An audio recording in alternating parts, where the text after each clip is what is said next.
What's going out there, all the Tommorrow subscribers out there? This is Spider-Man and MrDarkPhoenix here with yet another week of TV time. And today we're going to be talking about the Tommorrow People, the Limbo episode. And I'm just going to get right into it because this is getting to be a really good show so far, even though I'm going to make a lot of X-Men references. So just be ready for that. You were warned. Do two wrongs, make a right in this situation. Like, if you do something, it's just a classic phrase, but in this episode in particular, it really seemed like, you know, you're trying to one-up somebody in the wrong sense, and so does it really make it right in the end? And in the end, it probably doesn't, but we'll see what happens later on in the episode.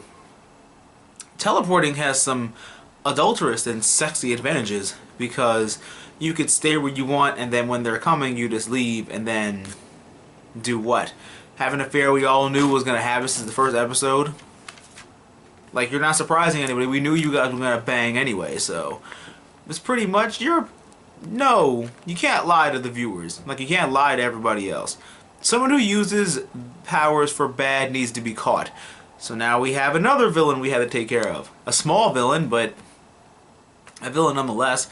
And so now we have to take care of him and do all that stuff. And one that complains for a normal life, just, oof. This episode feels personal as to what we would do with our powers.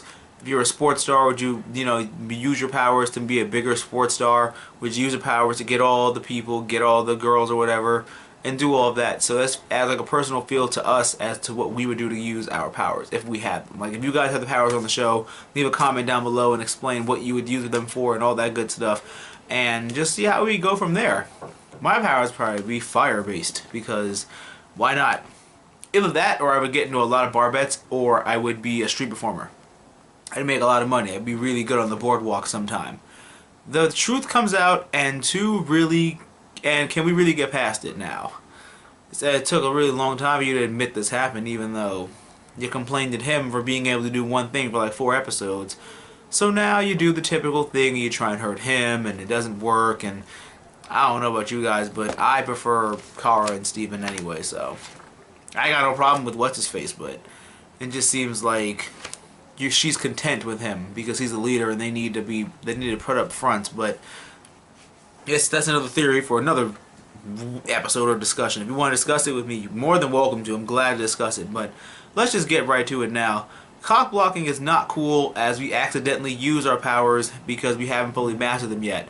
And we find out that what's-her-face is in love with us, so still don't like her though.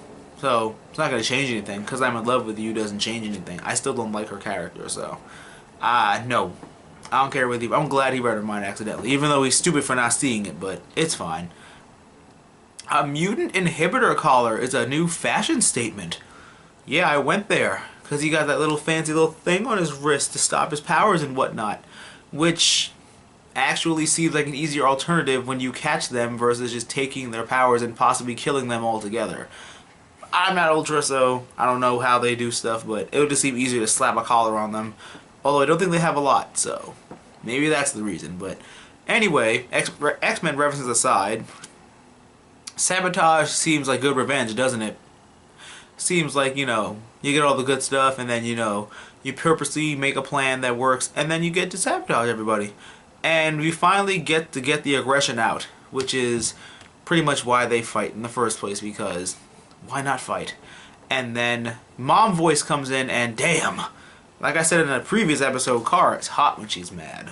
Because she's just like, either one of you said the other one started it, I will tear you both to shreds. And I'm like, uh-oh, they fighting over you, and you know it, so you better fix this somehow, because we can't afford for the main character to have anything happen to him. Can't scratch his face, because he's the main character, so. And he's discovering new powers as he goes along anyway, so we can't go for that. Even without our powers, we can still be a detective. Like Robin, for example. We can find out where our villain is, and in the nick of time, still have that connection to our telepath, and they still find us. Because, like I said, they're either A, connected, or B, because he's the main character, or C, because he's the main character. I know B and C are the same thing, but it's worth repeating, because main characters get all the good stuff, so pretty much why not at this point.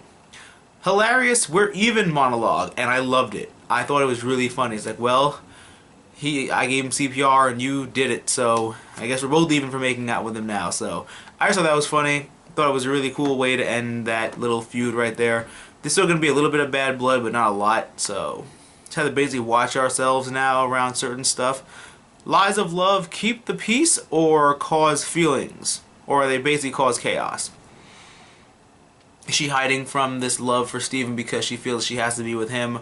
Or because we can all tell she loves him, so it's like, you know, it would have been different if it were a one-night stand, but there was feeling involved, so we need to see more episodes in order to get this into perspective, but we'll see later on. Feelings aren't something you can hide even from non-superpowered beings. Because people aren't stupid. They can clearly see that twinkle, that look in your eyes when you talk about somebody, or when you basically are like, you know, oh, I don't love this person. You do. We know you do, so you should just know you do also. But so glad you guys enjoyed the Tommorrow People. I know I did. And I'm so glad you guys enjoyed me talking about it on my channel. Don't forget to give me and Spider-Man a big thumbs up in the comments below. And don't forget to comment, rate, and subscribe. And always remember to geek out and enjoy your lives. And I'm going to catch you guys with more of the Tommorrow People when they come back. I believe December 4th. Or just next time. We'll say next time. But I know the hiatus is starting because of the holidays. And if I release this video in time, happy holidays, everybody.